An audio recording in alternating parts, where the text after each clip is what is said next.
Hello students, good morning. Welcome to the class of business studies. Students, as you know very well that our chapter sources of business finance has continued, and today's our topic is sources of borrowed fund remaining portion. Borrowed fund के sources में I have discussed 4 sources of borrowed fund in our last video. Okay, so today we are discussed debentures and ICD intercorporate deposits. Okay, so let us start our topic debentures. Students, debenture can be defined as a document or a certificate issued by a company under its seal as an acknowledgement of its debt, and holder of debenture certificate is called debenture holders. Just like students, when company issued shares जब company issued करती है and shares are the part of ownership securities. Shares किसका part होते हैं? Shares ownership securities का part होते हैं. But debentures क्या है? Debenture just like a loan certificate, और इसके होल्डर को हम डिवेंचर होल्डर्स बोलते हैं. डिवेंचर सर्टिफिकेट के होल्डर को डिवेंचर होल्डर्स जाना जाता है. जस्ट लाइक शेयर्स के ओनर को हम क्या कहते हैं? जिसने उसकी ओनरशिप ले ली, ओनर्स हो जाते हैं. इक्विटी शेयर होल्डर्स कौन हो जाते हैं? Real owner of the company. Okay, तो यहाँ पर for long term period, okay, जब कंपनी शेयर्स इश्यूड करती है तो शेयर्स भी लॉन्ग टर्म का पार्ट हैं, लॉन्ग टर्म पीरियड का पार्ट हैं. लॉन्ग टर्म पीरियड मैंने बताया था आपको, that is more than 5 years. उसका maturity period 10 years, 15 years, 20 years इस तरीके से हो जाता है. एंड सेम वे जब कंपनी अपने ओनरशिप सिक्योरिटी इश्यूड नहीं करना चाहती है, बट कंपनी को फंड रेज करना है मार्केट से, जनरल पब्लिक से उसको रुपए उठाने हैं, फंड को रेज करना है मार्केट से, then company issued a loan certificate. Debenture certificate को हम लोन सर्टिफिकेट भी कह सकते हैं. और debentures is just like a loan certificate that is issued by a company for acknowledgement of its debt. This is also the meaning of debentures. Debentures are the loan certificate that is issued by the company for an acknowledgement of its debt. Okay, so let us start features of debentures. Number 1, borrowed fund. जैसा कि आपको बताया, owner's fund में जो sources आते हैं तो वो क्या आता है? शेयर्स आते हैं. शेयर्स के 2 पार्ट्स आपको बताए गए थे, equity shares and preference shares. Same way borrowed fund, debentures are the part of borrowed fund securities. Okay, and their holder is known as debenture holders of the company. Then second feature is fixed rate of interest. Fixed rate of interest, public ने, general public ने company को loan दे दिया. Okay, तो एक तरीके से उन्होंने लोन सर्टिफिकेट अपने पास रख लिया. तो हम किसी को भी अगर रुपीज़ बोरो कर रहे हैं, किसी को रुपीज़ एडवांस्ड कर रहे हैं, तो किसी पर्पस से ही करेंगे भाई. रिटर्न फॉर्म में भी आपके पास कुछ ना कुछ अमाउंट आएगा. इस वे से हमने किसी भी कंपनी के डिवेंचर्स परचेज करके रखे हुए हैं. Same way, debentures students is the part of borrowed fund securities. और borrowed fund रुपए बोरो करना, ठीक है, उधार ले लेना, ये कंपनी की फिक्स्ड लाइबिलिटी होती है. फिक्स्ड लाइबिलिटी का मीन्स है एग्जैक्ट टाइम पर और एग्जैक्ट रेट से हमें रिटर्न को फिल करना पड़ता है इंटरेस्ट की फॉर्म में. तो इसलिए कहते हैं fixed rate of interest. Debentures पर जो भी रिटर्न होती है वो फिक्स्ड रेट से पेड की जाती है. अगर आपको याद हो तो मैंने आपको बताया था प्रेफरेंस शेयर्स में एक हाइब्रिड सिक्योरिटी मैंने आपको इन्फॉर्म करा था हाइब्रिड सिक्योरिटीज़ के बारे में। हाइब्रिड सिक्योरिटीज़ क्या थी कि preference shares involved two features of two securities shares. Equity shares का क्या फीचर था कि जब कभी भी कंपनी प्रॉफिट अर्न करेगी तभी प्रेफरेंस शेयर होल्डर्स को रिटर्न मिलेगी। And one feature of debentures involved in preference shares that is fixed rate से ही उनको डिविडेंड मिलना था। तो डिवेंचर्स अब मैंने आपको स्टार्ट करे आपके सामने। तो fixed rate of interest, debentures पर हमेशा fixed rate of interest he paid किया जाता है and it is the fixed liability for paying interest on time of the company and it is a legal liability students.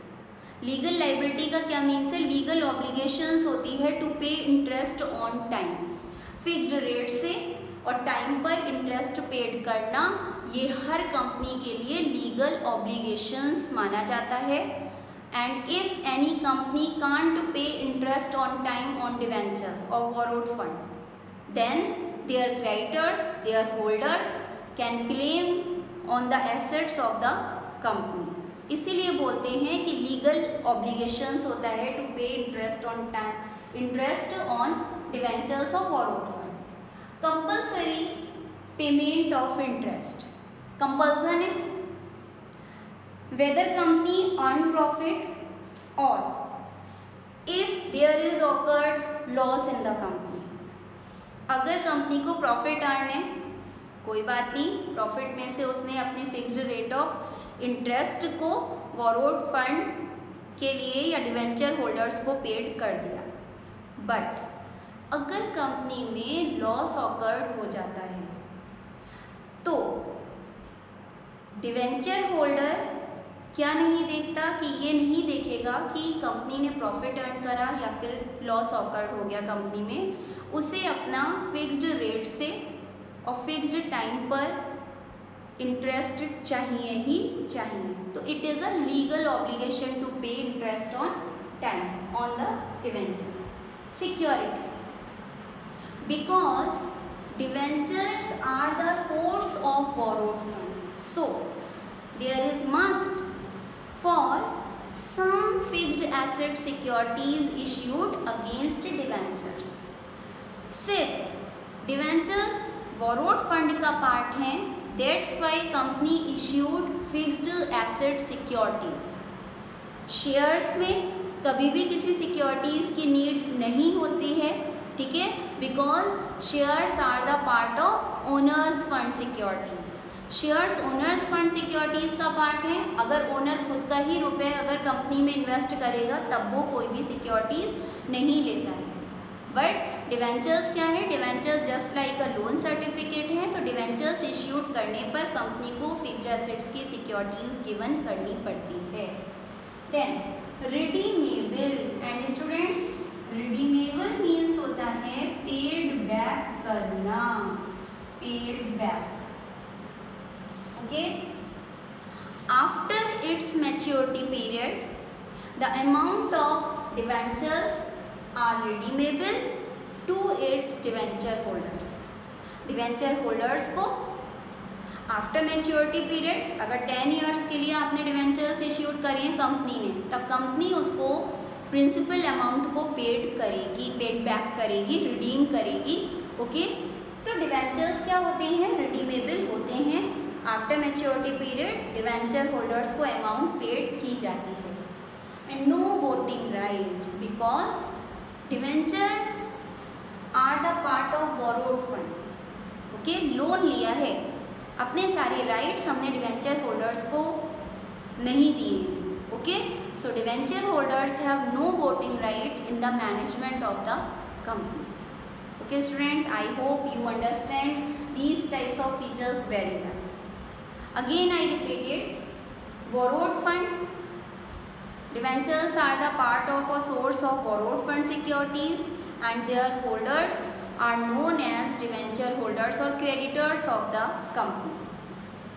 Next, fixed rate of interest, return of debentures debentures की return fixed rate से ही given की जाती है. Okay. Compulsory payment of interest. It is must for payment of interest on debentures whether company earn profit or occurred loss. Security. Because debentures are the part of borrowed fund, so there is must for issuing fixed asset security against debentures. Redeemable, paid back after its maturity period. Company paid back the principal amount to its debenture holders. No voting rights. Debenture holders have no voting rights in the management of the company. Okay, students. Now, this is the last source of borrowed fund securities, and students, out of this chapter, this is the last part. Okay, so I hope you understand this chapter very well. ICD, intercorporate deposits. It is the deposits made by one company with another company. मेरी wordings को ध्यान से सुनिएगा. It is the deposits made by one company with another company. Company और company के बीच में जब fund की ट्रांजेक्शन्स चलती है तब हम उसको बोलते हैं ICD. Okay. This option of using finance is available to all public sector companies. Public sector companies के लिए this type of source of finance is utilised. Okay. All types of companies whether having share capital or not, उनके पास share capital है या नहीं है, but वो ICD का utilise कर सकते हैं क्योंकि कॉरपोरेट वर्ड आ गया स्टूडेंट, और कॉरपोरेट वर्ड पब्लिक कंपनीज के लिए यूटिलाइज किया जाता है. Now it includes when a company gives loan to another company. जब एक कंपनी दूसरी कंपनी को लोन प्रोवाइड करती है. When a company acquires security to another company. Okay. अगर एक कंपनी दूसरी कंपनी से क्या सिक्योरिटी एक्वायर कर रही है, इसका मतलब वो उसको लोन दे रही है. When a company gives guarantee to a person, ठीक है, किसी भी पर्सन को, any person or any financial institution which gives loan to another company, किसी भी ऐसे पर्सन को या किसी भी ऐसी फाइनेंशियल इंस्टीट्यूशन को एक कंपनी, जब वो फाइनेंशियल इंस्टीट्यूशन किसी अदर कंपनी के लिए लोन प्रोवाइड कर रही है तो गारंटी दूसरी कंपनी उसको दे रही है, तो वहाँ पर भी हम ICD का ही यूटिलाइज करेंगे. अब ये ICD क्या है? When companies arrange funds from another company. जब एक कंपनी दूसरी कंपनी से फंड अरेंज करती है. Okay. That is known as inter corporate deposits.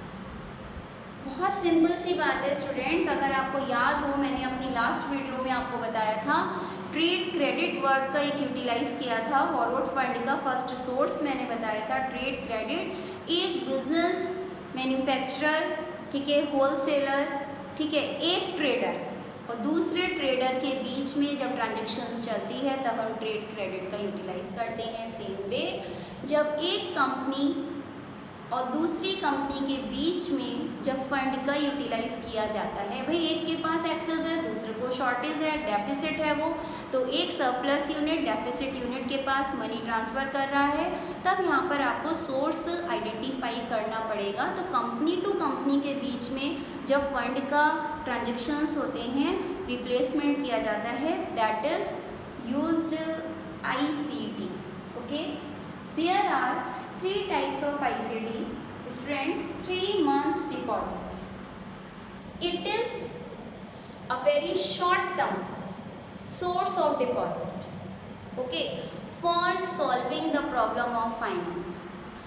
Short term finance problem को solve करने के लिए short term, that is क्या है, आपको 3 months यहाँ पर दिखाई दे रहा है. जो 1 ईयर तक के लिए होता है, अप टू 1 ईयर, उसे शॉर्ट टर्म में हम इन्वॉल्व करते हैं। तो 3 मंथ्स डिपॉजिट्स में इसे शॉर्ट टर्म सोर्स माना गया है, okay, for solving finance problems. And annual rate of interest is on 3 months deposits is 12% per annum. Okay. Now 6 months deposits students, यहाँ पर फर्स्ट क्लास बोरोअर्स के थ्रू ये facilities बनाई गई है। And annual rate of interest on 6 months deposits is 15% per annum. And call deposits, it is used by any lender, okay, by 1 day call, ठीक है। Call deposits में आप 1 day notice पर लेंडर क्या कर सकता है, कॉल कर सकता है।